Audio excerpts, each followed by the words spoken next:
Hi there and welcome. Today I will make a sea monster or a sea serpent, but I'm actually not going to put it in the sea. It's going to be outside in my garden.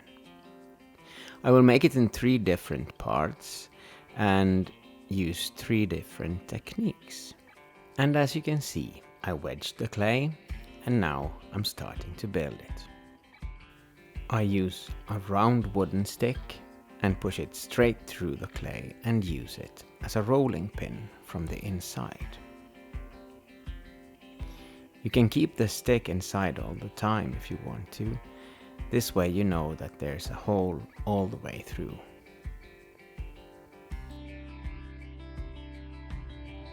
This first piece is going to be the head and the neck on my sea dragon.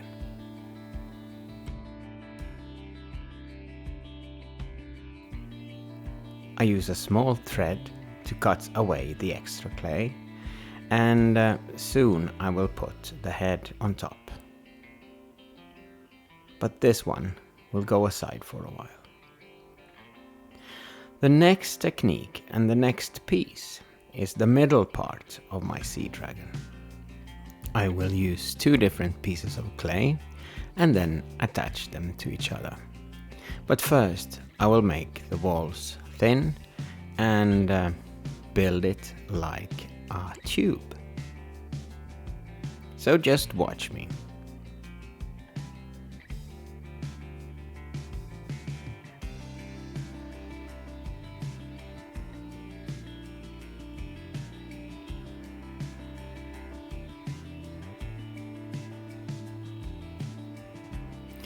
It's important that the clay is not too wet when you do this, because it has to withstand a lot of pressure and keep the shape.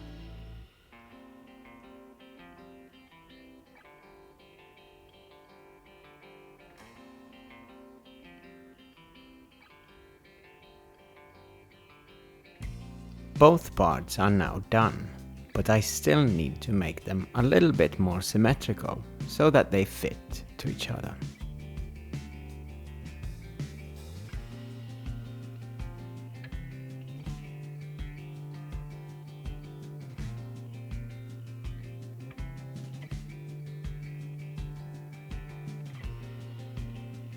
And once again, I cut the edges a little bit. The best way to cut is not with a knife, use a small thread instead.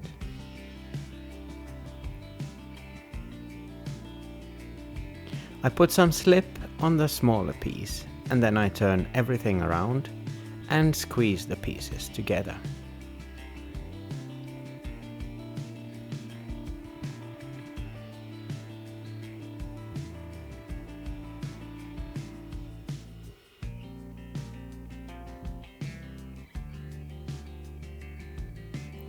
The hardest part in this stage is of course to reach into the middle of this piece, so it's good to have some tools. And now it's time to start bending the whole thing.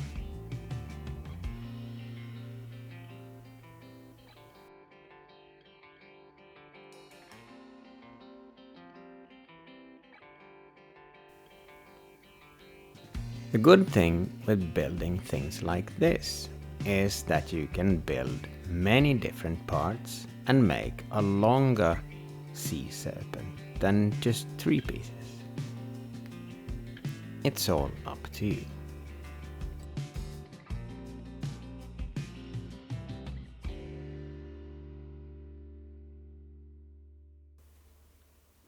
This middle part has a lot of clay in it, so it's kind of heavy. So I chose to cut it into 2 pieces, and with a tool I take away as much as possible, but still try to keep the shape.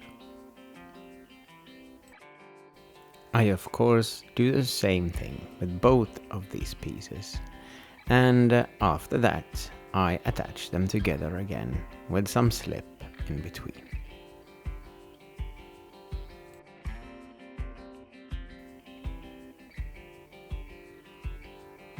many times when you make things like this, for instance, the pieces you make might seem a little bit rough and maybe not that great in the beginning, but it's always the first step that's important. Let it dry for a while, and after that you start with the really nice finishing works.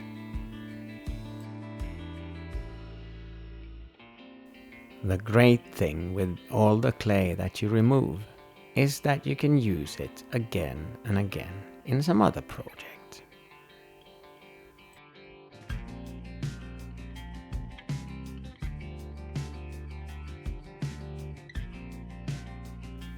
As I already told you, I put some slip in between the two different pieces, and then it's time to attach them together again.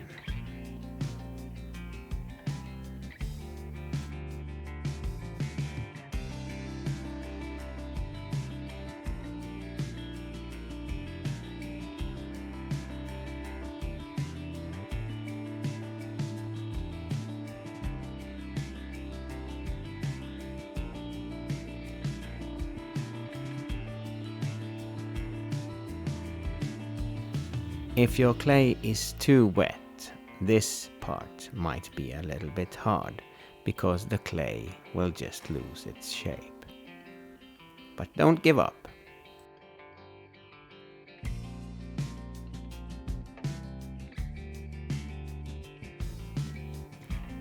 Just by using my fingers and some tools both on the inside and outside, I try to get these two pieces together again.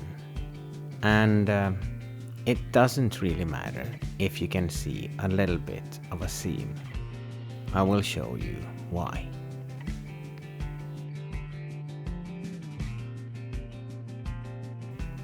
It's time for the head. So I make a small pinch pot, but I close the hole after a while so it looks like an egg.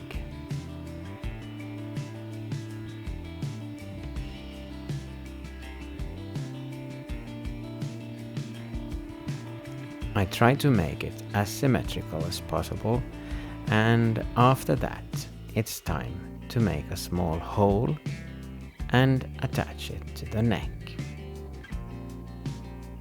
If your clay is too wet, you could actually leave the clay to dry for at least 4 or 5 hours, because the head is a little bit heavy and it might just lose the shape of your neck. I score and I slip and then I attach it.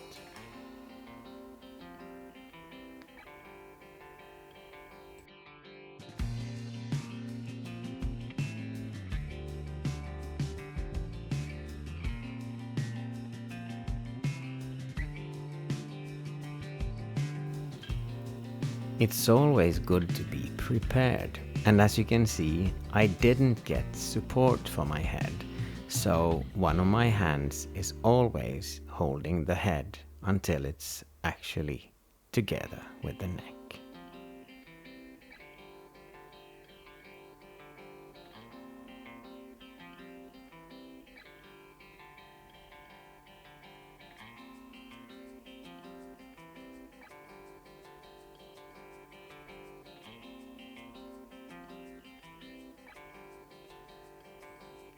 My clay is a little bit wet, so I actually build this small support for the head. Now I have both of my hands free and I can start building the things that I want.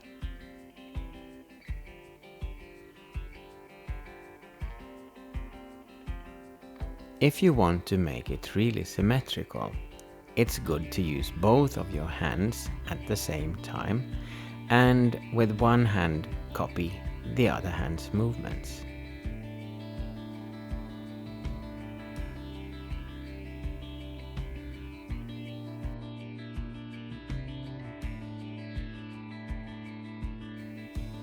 I will leave the head for a while, and it's time to make the last piece. The tail is made as a pinch pot, and then I just start pulling the clay upwards, and with a wooden stick I make a small hole so that I can work on it even more.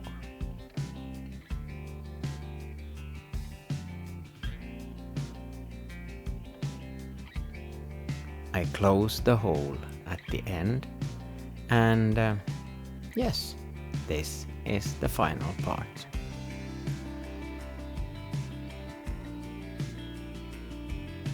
It's now time to let this dry for a while. The clay has now dried overnight, and it's much easier to work with it now. And this is actually when the fun begins.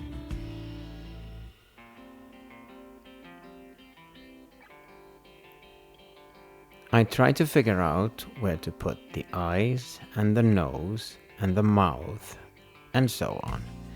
And with a thread, again, I cut a little piece to make the mouth. And remember, the head is hollow inside.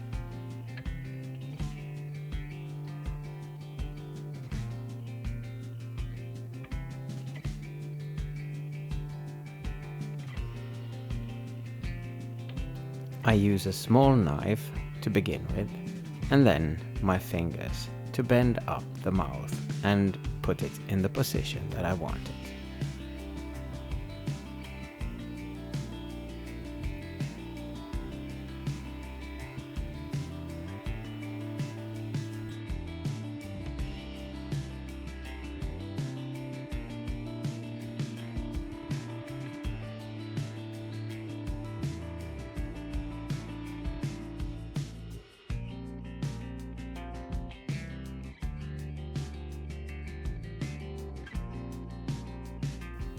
Some scales and other stuff up in the neck and around the head is what I'm doing right now. And this is just my imagination.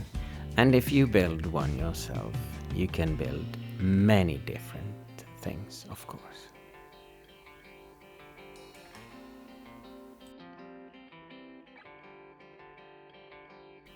When you make sculptures like this, remember, you should make a big enough ground or base to your sculpture, because when it's dry, it might tip over otherwise.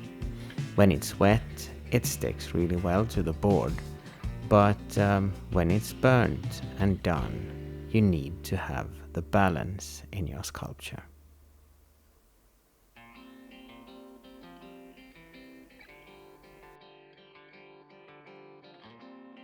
I want the scales or the horns to look more alive, like seaweed, so I use a wooden tool to make it.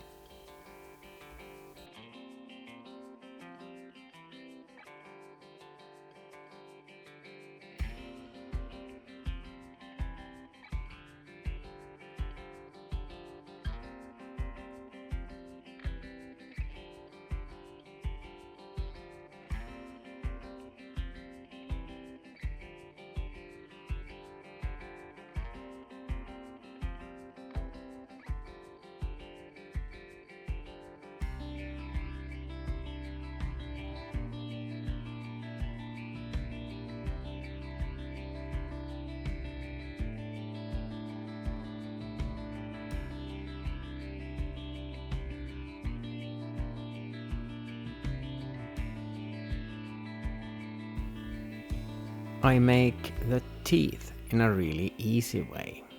I just use a piece of clay, cut it into smaller pieces, and from there make the teeth. After that, I make a small upper lip and cover the whole piece so that only the tips of the teeth are showing.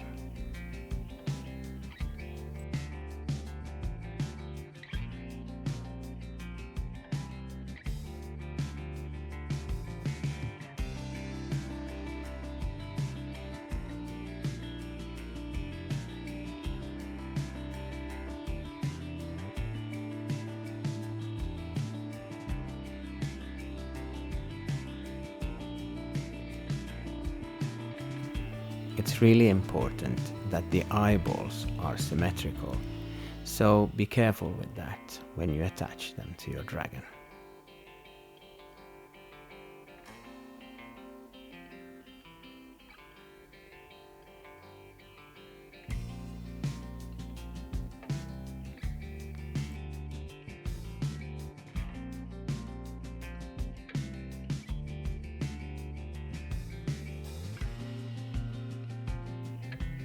When I'm happy with the head, I only have the rest of the body to work with. And I am only going to use some patterns and make scales on my sea dragon.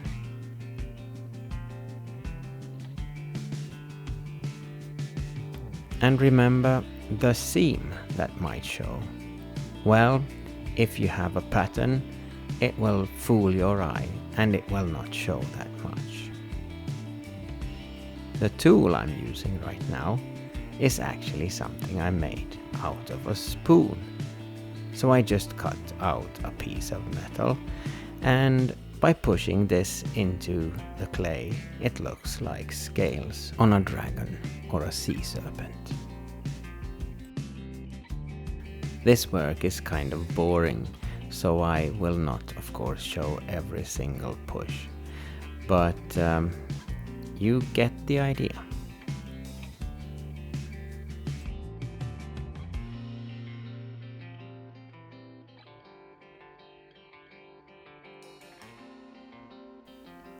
Some more adjustments and some details, and I will soon be ready with my sea serpent. After that, it's time to let it dry for a week or two. I will bisque fire it, and after that, it's time to choose the glazing and burn it in the last fire. The colors that I chose were two different kinds of green, and I will not show the bisque firing and the glazing process, but this is what it looks like when it's done.